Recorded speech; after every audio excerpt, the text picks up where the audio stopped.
TV ವಿಕ್ರಮದ ಸಮಸ್ತ ವೀಕ್ಷಕರಿಗೆ ಆಟೋವಾಲ ಕಾರ್ಯಕ್ರಮಕ್ಕೆ ಆತ್ಮೀಯವಾದ ಸ್ವಾಗತ. ನಾನು ನಿಮ್ಮ ಜಯಂತ್ ಪಾಂಡೆ. ಮಾಂಸಾಹಾರ ಪ್ರಿಯರೇ ಎಚ್ಚರ. ಬೆಂಗಳೂರಿನಲ್ಲಿ ಅನ್ಯ ರಾಜ್ಯಗಳಿಂದ ಸರಬರಾಜು ಆಗುತ್ತಿರುವ ಕಳಪೆ ಗುಣಮಟ್ಟದ ಮಾಂಸಾಹಾರ ನಿಮ್ಮ ಆರೋಗ್ಯದ ಮೇಲೆ ವ್ಯತಿರಿಕ್ತವಾದ ಪರಿಣಾಮವನ್ನು ಬೀರಬಹುದು.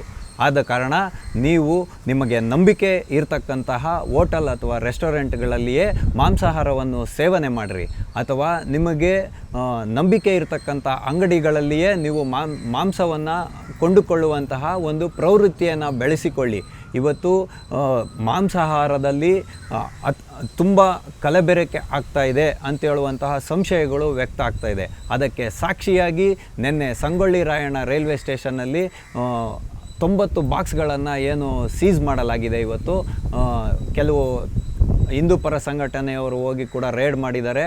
ದೂರಿನ ಆಧಾರದ ಮೇಲೆ ಈ ರೀತಿಯಾಗಿ ರಾಜಸ್ಥಾನದಿಂದ ಬಂದಿದೆ ಅಂತ ಹೇಳೋದು ಇದು ನಿನ್ನೆ ಮೊನ್ನೆ ಅಲ್ಲ, ಕಳೆದ ಹಲವಾರು ವರ್ಷಗಳಿಂದ ಈ ರೀತಿ ಆಗ್ತಾಯಿತ್ತು. ಬೆಂಗಳೂರಲ್ಲಿಯೂ ಸಹ ಒಂದು 2-3 ವರ್ಷಗಳಿಂದ ಇದೇ ರೀತಿಯಾಗಿ ಒಂದು ಅನುಮಾನಾಸ್ಪದವಾಗಿ ಹಿಡಿಯಲಾಗಿತ್ತು ಮಟನ್ನ.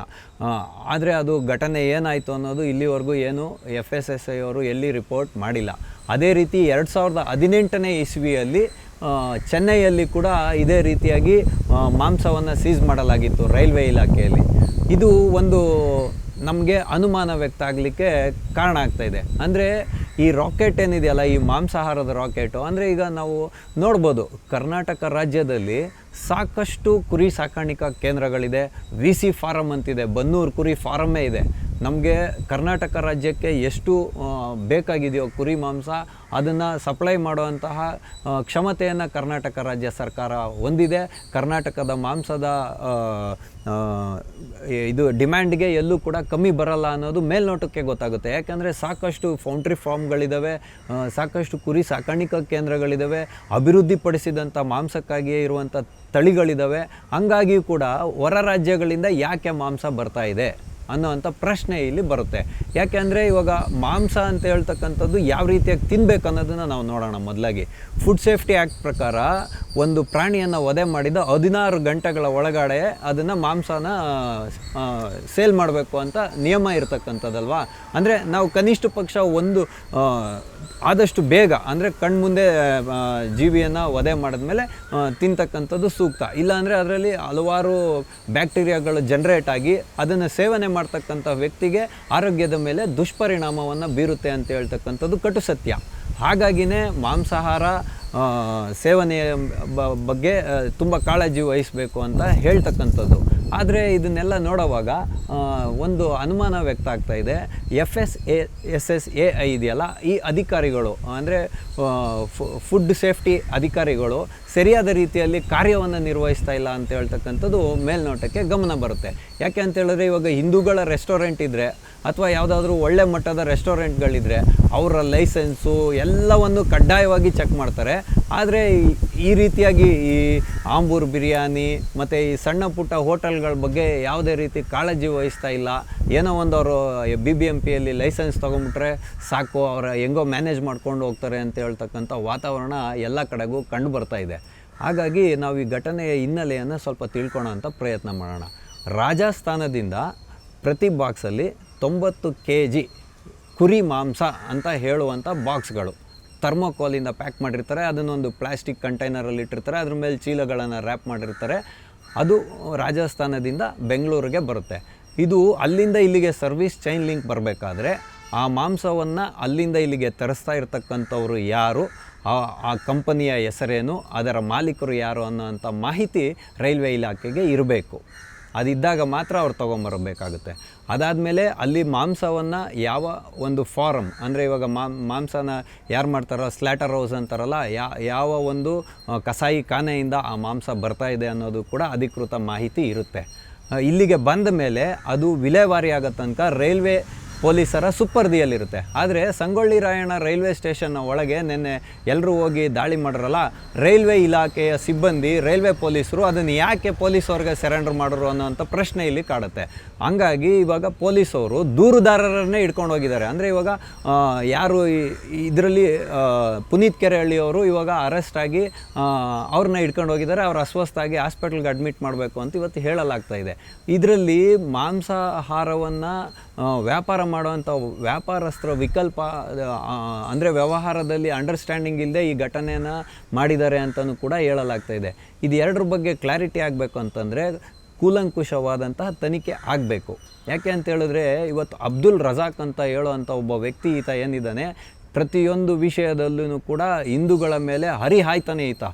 ಪ್ಯಾನಲ್ ಡಿಬೇಟ್ಸ್ಗಳಲ್ಲಿರ್ಬೋದು, ಯಾವುದೇ ಒಂದು ಹಿಂದೂ ವಿರೋಧಿ ಅಥವಾ ರಾಷ್ಟ್ರ ವಿರೋಧಿ ಘಟನೆಗಳು ಘಟಿಸಿದಾಗ ಅದನ್ನು ಸಮರ್ಥನೆ ಮಾಡುವಂಥ ಕೆಲಸವನ್ನು ಮಾಡ್ತಾನೆ ಈತ. ಹಿಂದೂಗಳ ವಿರುದ್ಧ ಪುಂಖಾನುಪುಂಖವಾಗಿ ಬಾಯಿಗೆ ಬಂದಂತೆ ಮಾತಾಡ್ತಾರೆ, ತುಂಬ ನಿಷ್ಠುರವಾಗಿ ಮಾತಾಡ್ತಕ್ಕಂಥ ವ್ಯಕ್ತಿ ಈತ ಇವತ್ತು ರೈಲ್ವೆ ಸ್ಟೇಷನ್ನಲ್ಲಿ ಬಾಕ್ಸನ್ನು ಓಪನ್ ಮಾಡೋದಕ್ಕೆ ಬಿಡೋದಿಲ್ಲ ಅಂತೆಲ್ಲ ಹೇಳುವಂಥ ಮಟ್ಟದಲ್ಲಿ ಗಲಾಟೆಯನ್ನು ಪೊಲೀಸರ ಜೊತೆಯಲ್ಲಿ ಮಾಡಿರ್ತಕ್ಕಂಥದ್ದು.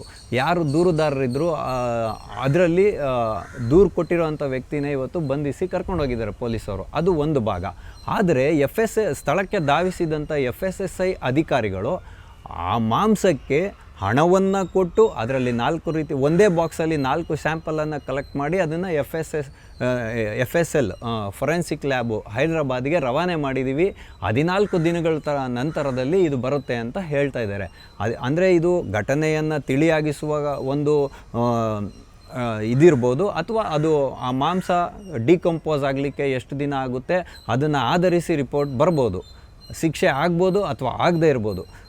ಹಾಗಾಗಿ ನಾವಿಲ್ಲಿ ಹೇಳೋಕ್ಕೆ ಹೊರಟಿರ್ತಕ್ಕಂಥದ್ದು ಏನಂದರೆ, ಮಾಂಸಾಹಾರವನ್ನು ಯಾರು ನೀವು ಸೇವನೆ ಮಾಡ್ತೀರಾ ಆದಷ್ಟು ನೀವು ಯಾವುದಾದ್ರೂ ಸ್ಥಳೀಯವಾದಂಥ ಅಂಗಡಿಯಲ್ಲಿ ಹೋಗಿ ಒಂದು ಕೋಳಿಯನ್ನು ತೊಗೊಳ್ತೀರಾ ಅಂತ ಇಟ್ಕೊಳ್ಳಿ, ಅದನ್ನು ಡೀಪ್ ಫ್ರಿಜ್ ಅಂದರೆ ಇವಾಗ ಐಸ್ ಬಾಕ್ಸ್ ಥರ ಇರುತ್ತೆ ಫ್ರಿಜ್ಗಳು, ಡೀಪ್ ಫ್ರಿಜ್ ಅಂತ ಅದನ್ನು ಹೇಳ್ತಾರೆ, ಅದರಲ್ಲಿ ಸ್ಟೋರೇಜ್ ಆಗಿರತಕ್ಕಂತಹ ಮಟನನ್ನು ಅಥವಾ ಚಿಕನನ್ನು ನೀವು ತೊಗೊಳ್ಬೇಡಿ. ಖಂಡಿತವಾಗೂ ಅಲ್ಲೇ ಇಟ್ಟಿರ್ತಾರೆ, ಮುಂದೆ ಬಾಕ್ಸಲ್ಲಿ ಜೀವಂತ ಕೋಳಿಗಳನ್ನು ಇಟ್ಟಿರ್ತಾರೆ, ಅದನ್ನು ಕಟ್ ಮಾಡಿಸಿ ನೀವು ತಿನ್ನುವಂಥ ಪರಿಪಾಠವನ್ನು ಬೆಳೆಸ್ಕೊಳ್ಳಿ. ಅದು ಬಿಟ್ಬಿಟ್ಟು ಕುರಿ, ಯಾರಾದರೂ 1 ಅಥವಾ 2 ಕುರಿಗಳನ್ನು ಫ್ರೆಶ್ ಆಗಿ ಕಟ್ ಮಾಡುವಂಥ ಅಂಗಡಿಯಲ್ಲಿ ನೀವು ತಗೊಂಡು ನೀವು ಮಾಂಸಾಹಾರವನ್ನು ಸೇವನೆ ಮಾಡಿ, ಆವಾಗ ನಿಮ್ಮ ಆರೋಗ್ಯ ವೃದ್ಧಿಯಾಗುತ್ತೆ. ಆದರೆ ಈಗ ರಾಜಸ್ಥಾನದಿಂದ ಇಲ್ಲಿವರೆಗೂ ಬರುವಂಥ ಪ್ರಮೇಯವೇ ಇಲ್ಲ. ಯಾಕೆಂದರೆ ಕರ್ನಾಟಕದಲ್ಲೇ ಸಾಕಷ್ಟು ಮೇಕೆ ಮತ್ತು ಕುರಿಗಳು ಲಭ್ಯ ಇದೆ. ಆದರೂ ಕೂಡ ಈ ಮಾಂಸವನ್ನು ಅಲ್ಲಿಂದ ಇಲ್ಲಿಗೆ ಯಾಕೆ ತರಿಸಿದ್ದಾರೆ ಅಂತ ಹೇಳುವಂತಹ ಪ್ರಶ್ನೆ ಬರುತ್ತೆ. ಈಗ ಜಲಾಲ್ ಅಂತ ಹೇಳುವಂತಹ ಒಬ್ಬ ವ್ಯಕ್ತಿ ಮಾಧ್ಯಮಗಳಲ್ಲಿ ಬಂದು ಪೊಲೀಸವ್ರ ಮುಂದೆ ಎಲ್ಲ ಹೇಳಿಕೆಯನ್ನು ಕೊಡ್ತಾ ಇದ್ದಾರೆ. ಇವಾಗ ಅವ್ರು ಏನು ಹೇಳ್ತಾ ಇದ್ದಾರೆ ಅಂದರೆ, ನಮ್ಮ ಹುಡುಗರು ರಾಜಸ್ಥಾನಕ್ಕೆ ಹೋಗಿದ್ದರು, ಅಲ್ಲಿನ ವಿಡಿಯೋಗಳನ್ನು ಕೂಡ ರೆಕಾರ್ಡ್ ಮಾಡಿದ್ದಾರೆ ಅಂತೆಲ್ಲ ಇವತ್ತು ಹೇಳ್ತಾ ಇದ್ದಾರೆ. ಆದರೆ ಕಂಪ್ಲೇಂಟ್ ಕೊಟ್ಟಿರ್ತಕ್ಕಂಥ ಒಬ್ಬ ವ್ಯಕ್ತಿ ಅವರನ್ನು ಪೊಲೀಸವರು ಬಂಧನ ಮಾಡಿದ್ದಾರೆ. ಮತ್ತು ರಾಷ್ಟ್ರ ರಕ್ಷಣಾ ಪಡೆಯ ಪುನೀತ್ ಕೆರೆಹಳ್ಳಿಯವ್ರನ್ನು ಕೂಡ ಬಂಧನ ಮಾಡಿದ್ದಾರೆ. ಹಾಗಾಗಿ ನಾವು ಏನು ಮಾಡಬೇಕು ಅಂತ ಹೇಳಿದ್ರೆ, ಇದು ಕೇವಲ ರಾಷ್ಟ್ರ ರಕ್ಷಣಾ ಪಡೆಯ ಪುನೀತ್ ಕೆರೆಹಳ್ಳಿಯವರು ಒಬ್ಬರೇ ಹೋಗಿ ದಾಳಿಯನ್ನು ಮಾಡಿದ್ದರೆ ಈ ವಿಷಯ ಬೇರೆ ರೀತಿಯಲ್ಲಿ ಟರ್ನ್ ತೊಗೊಂಡ್ಬಿಡ್ತಾ ಇತ್ತು. ಇಷ್ಟೊತ್ತಿಗೆ ರಾಜ್ಯದಲ್ಲಿ ನಾವು ಯಾರು ಇರೋಕ್ಕೆ ಆಗ್ತಾ ಇರಲಿಲ್ಲ ಅನ್ನೋ ಮಟ್ಟಿಗೆ ದೊಡ್ಡ ಮಟ್ಟದ ಒಂದು ಸಂಚಲನ ಸೃಷ್ಟಿಯಾಗೋಗಿ ಹಾದಿ ಬೀದಿ ಮೂಲೆ ಮಡಿಕೆ ಅಂತೆಲ್ಲ ಹೇಳ್ತೀವಲ್ಲ ನಾವು, ಅಲ್ಲಿರೋವಂಥ ಎಲ್ಲ ಕ್ರಿಮಿಕೀಟಗಳು ಬಂದು ಆಚೆ ಕಡೆ ಬಾಯಿಗೆ ಬಂದಂಗೆ ಮಾತಾಡ್ತಾಯಿದ್ರು. ಆದರೆ ಇವತ್ತು ಮಾಂಸ ವ್ಯಾಪಾರ ಮಾಡ್ತಕ್ಕಂತಹ ಕೆಲವರು ವ್ಯಾಪಾರಿಗಳು ಕೂಡ ಇದರಲ್ಲಿ ಬಂದು ಜೊತೆ ಸೇರಿ, ಅಂದರೆ ಮುಸಲ್ಮಾನರು ಮತ್ತು ಹಿಂದೂಗಳು ಇಬ್ಬರೂ ಸೇರಿರೋದ್ರಿಂದ ಈ ಘಟನೆ ಅಷ್ಟು ಗಂಭೀರವಾದಂಥ ಸ್ವರೂಪವನ್ನು ಪಡ್ಕೊಳ್ಳೋದು ಬೇಡ. ಆದರೆ ನಾವಿಲ್ಲಿ ಎಚ್ಚರ ವಹಿಸಬೇಕಾಗಿರೋದು ಏನು ಅಂತ ಹೇಳಿದ್ರೆ, ಈ ತನಿಖೆಯಲ್ಲಿ ಕೂಡ ಹಾದಿ ತಪ್ಪಬಾರ್ದು.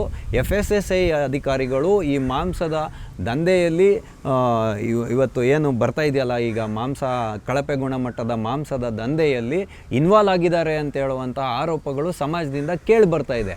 ಹಾಗಾಗಿ FSSI ಅಧಿಕಾರಿಗಳು ಯಾವುದೇ ಒಂದು ಪಕ್ಷವನ್ನು ವಹಿಸದೆ ಇದನ್ನು ಸಂಪೂರ್ಣ ಶಿಸ್ತಿನಿಂದ ತನಿಖೆಯನ್ನು ಮಾಡಿ ಆರೋಪ ಸಾಬೀತಾದಲ್ಲಿ ಯಾರು ಈ ಕಳಪೆ ಗುಣಮಟ್ಟದ ಮಾಂಸವನ್ನು ಜನರಿಗೆ ಸೇವನೆ ಮಾಡಲಿಕ್ಕೆ ಸರಬರಾಜು ಮಾಡ್ತಾ ಇದ್ದಾರೆ ಅವ್ರಿಗೆ ಕಠಿಣವಾದಂಥ ಕಾನೂನಾತ್ಮಕ ಶಿಕ್ಷೆಯನ್ನು ಕೊಡಿಸ್ಬೇಕು ಅಂತ ನಾನು ಈ ಮೂಲಕ ವಿನಂತಿಯನ್ನು ಮಾಡ್ತೇನೆ.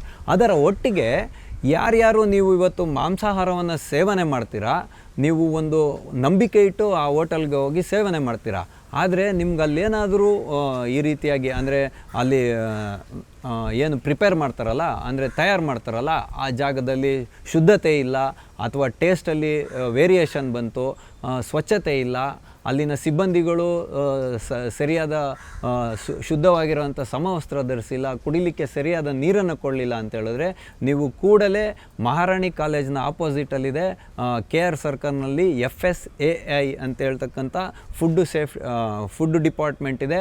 ಅವ್ರಿಗೆ ನೇರವಾಗಿ ನೀವು ಆ ರೆಸ್ಟೋರೆಂಟ್ಗಳ ಬಗ್ಗೆ ದೂರನ್ನು ಕೂಡ ದಾಖಲೆ ಮಾಡ್ಬೋದು. FSSAI ಅಧಿಕಾರಿಗಳು ಕೂಡಲೇ ಧಾವಿಸಿ ಆ ರೆಸ್ಟೋರೆಂಟ್ನ ಕೂಲಂಕುಷವಾದ ತನಿಖೆಯನ್ನು ಮಾಡಿ ನಿಮಗೆ ಉತ್ತಮ ಗುಣಮಟ್ಟದ ಆಹಾರವನ್ನು ಕೊಡಲಿಕ್ಕೆ ಅವರು ವ್ಯವಸ್ಥೆಯನ್ನು ಮಾಡ್ತಾರೆ. ಮತ್ತು ಯಾವ ರೆಸ್ಟೋರೆಂಟಿನವರು ಈ ರೀತಿಯಾಗಿ ಕಳಪೆ ಗುಣಮಟ್ಟದ ಒಂದು ಊಟವನ್ನು ಕೊಡ್ತಾರೆ ಅವ್ರ ಮೇಲೆ ದಂಡವನ್ನು ವಿಧಿಸಿ ಅವರ ಲೈಸೆನ್ಸನ್ನು ಕೂಡ ರದ್ದು ಮಾಡ್ತಕ್ಕಂಥ ಅಧಿಕಾರವನ್ನು FSSAI ಅಧಿಕಾರಿಗಳು ಹೊಂದಿದ್ದಾರೆ.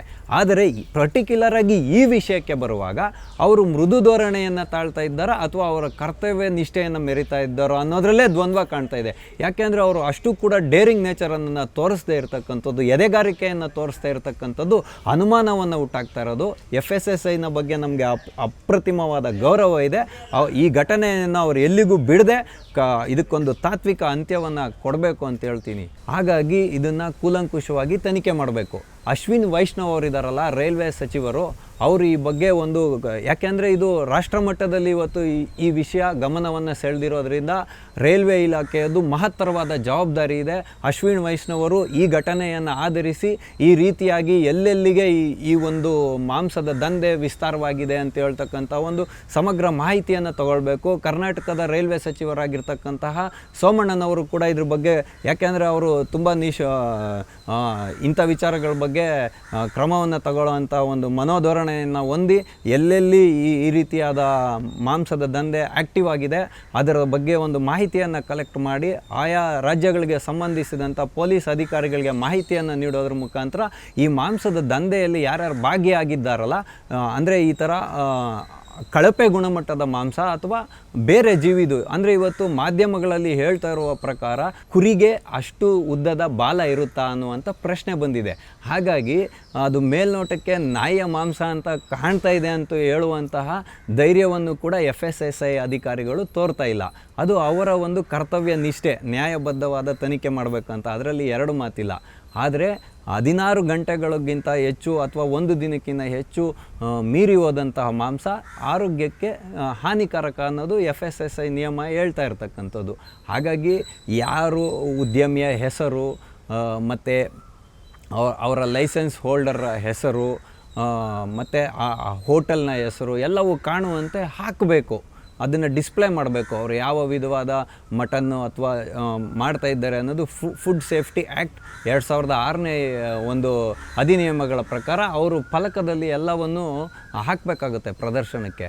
ಅಂಥ ಕೆಲಸಗಳು ಎಲ್ಲೂ ಕೂಡ ನಮಗೆ ಕಂಡು ಬರ್ತಾ ಇಲ್ಲ. ಕಂಡ್ರೂ ಎಲ್ಲೋ ಕೌಂಟರ್ಗಳಲ್ಲಿ ಒಂದು ಸಣ್ಣ ಲೈಸೆನ್ಸ್ದು ಒಂದು ಫ್ರೇಮ್ ಹಾಕಿಟ್ಟಿರ್ತಾರೆ ಹೊರತು ಅಂಗಡಿ ಮುಂದೆ ದಪ್ಪ ಅಕ್ಷರಗಳಲ್ಲಿ ಎಲ್ಲೂ ಕಾಣ್ತಾ ಇಲ್ಲ. ಹಾಗಾಗಿ ಇದು ಒಂದು ಅನುಮಾನಕ್ಕೆ ಎಡೆಯನ್ನು ಮಾಡಿಕೊಟ್ಟಿರೋದು. 2018ನೇ ಇಸ್ವಿಯಲ್ಲಿ ಚೆನ್ನೈನಲ್ಲಿ ಕೂಡ ಈ ಥರ ಸೀಸಾಗಿ ಅದು ಎಲ್ಲ ಹೋಗ್ಬಿಟ್ಟಿದೆ. ಹಾಗಾಗಿ ಇವಾಗ ರಾಜಸ್ಥಾನದಿಂದ ಏನು ಈ ಮಾಂಸದ ದಂಧೆ ಇವತ್ತು ಏನು ನಡೀತಾ ಇದೆ, ಇದರ ಬಗ್ಗೆ ಕೂಲಂಕುಷವಾದ ತನಿಖೆ ಆಗಬೇಕು. ತನಿಖೆ ಆಗಿ ಅದು ಸರಿಯೋ ತಪ್ಪೋ ಅನ್ನೋದು ತನಿಖೆ ಹಂತದಲ್ಲಿರೋದ್ರಿಂದ ನಮಗೆ ಇಲ್ಲಿ ಕರ್ನಾಟಕ ರಾಜ್ಯ ಸರ್ಕಾರದಲ್ಲಿ ಏನಾಗ್ತಾ ಇದೆ ಅಂತ ಹೇಳಿದ್ರೆ, ಸಿದ್ದರಾಮಯ್ಯನವರ ಸರ್ಕಾರ ಇದ್ರ ಬಗ್ಗೆ ಎಂತೆಂಥ ಗಂಭೀರವಾದ ವಿಷಯಗಳ ಬಗ್ಗೆನೇ ಇವರು ತೀಕ್ಷ್ಣವಾಗಿ ಪ್ರತಿಕ್ರಿಯೆಯನ್ನು ಮಾಡಲ್ಲ, ಶಿಸ್ತುಬದ್ಧವಾದಂಥ ಒಂದು ತನಿಖೆಯನ್ನು ಮಾಡಲ್ಲ. ಇನ್ನು ಜನಗಳ ಆರೋಗ್ಯದ ಬಗ್ಗೆ ಇವರು ಕಾಳಜಿಯನ್ನು ವಹಿಸ್ತಾರ? ಖಂಡಿತವಾಗೂ ನಮ್ಗೆ ಅದ್ರ ಬಗ್ಗೆ ನಂಬಿಕೆ ಬರ್ತಾ ಇಲ್ಲ. ಆದ್ದರಿಂದ FSSAI ಅಧಿಕಾರಿಗಳು ಏನಿದ್ದಾರೆ ಇದನ್ನು ಕೂಲಂಕುಷವಾದ ತನಿಖೆಯನ್ನು ಮಾಡಬೇಕು.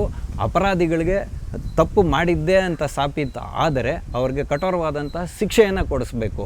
ಹಾಗಾಗಿ ಯಾರೇ ಮಾಂಸಾಹಾರ ಪ್ರಿಯರಿರಲಿ, ತಾವು ನಿಮ್ಮ ಆರೋಗ್ಯದ ಕಾಳಜಿಯಿಂದ ನೀವು ನಿಮ್ಮ ನಂಬಿಕಸ್ಥ ರೆಸ್ಟೋರೆಂಟ್ಗಳ ಅಥವಾ ಮಾಂಸದ ಅಂಗಡಿಗಳಿಂದನೇ ನೀವು ಮಾಂಸವನ್ನು ಪರ್ಚೇಸ್ ಮಾಡೋದರ ಮುಖಾಂತರ ಈ ರೀತಿಯ ಕಳಪೆ ಗುಣಮಟ್ಟದ ಮಾಂಸವನ್ನು ತಿಂದು ನಿಮ್ಮ ಆರೋಗ್ಯಕ್ಕೆ ದುಷ್ಪರಿಣಾಮ ಆಗದೇ ಇರಲಿ ಎಲ್ಲರ ಆರೋಗ್ಯವು ಸಮೃದ್ಧಿಯಾಗಲಿ ಅಂತ ಭಗವಂತನಲ್ಲಿ ಪ್ರಾರ್ಥನೆಯನ್ನು ಮಾಡುವುದರ ಮುಖಾಂತರ ನಾವಿಂದು ಆಟೋವಾಲ ಕಾರ್ಯಕ್ರಮವನ್ನು ಮುಗಿಸ್ತಾ ಇದ್ದೀವಿ. ಮುಂದೆ ಇಂತಹದ್ದೇ ಒಂದು ಕುತೂಹಲಕಾರಿಯಾದ ವಿಷಯದೊಂದಿಗೆ ನಾವೆಲ್ಲರೂ ಮತ್ತೆ ಭೇಟಿಯಾಗೋಣ. ಅಲ್ಲಿಯವರೆಗೂ ಟಿ ವಿ ವಿಕ್ರಮವನ್ನು ಸಬ್ಸ್ಕ್ರೈಬ್ ಮಾಡುವುದರ ಮುಖಾಂತರ, ನಿಮ್ಮ ಸದ್ವಿಚಾರಗಳನ್ನು ಕಾಮೆಂಟ್ ಮಾಡುವುದರ ಮುಖಾಂತರ ಹಾಗೂ ಶೇರ್ ಮಾಡುವುದರ ಮುಖಾಂತರ ನಮ್ಮನ್ನು ಪ್ರೋತ್ಸಾಹಿಸಿ. ಟಿವಿ ವಿಕ್ರಮ, ದೇಶ ನಿಮ್ಮ ಕೈಯಲ್ಲಿ. ಈ ಕಾರ್ಯಕ್ರಮ ನಿಮಗೆ ಇಷ್ಟ ಆಗಿದ್ದಲ್ಲಿ ಲೈಕ್, ಶೇರ್ ಹಾಗೂ ಕಮೆಂಟ್ ಮಾಡಿ. ಟಿವಿ ವಿಕ್ರಮದ ಕಾರ್ಯಕ್ರಮಗಳನ್ನು ನಿರಂತರವಾಗಿ ವೀಕ್ಷಿಸಲು ಸಬ್ಸ್ಕ್ರೈಬ್ ಮಾಡಿ, ಬೆಲ್ ಐಕನ್ ಒತ್ತಿ.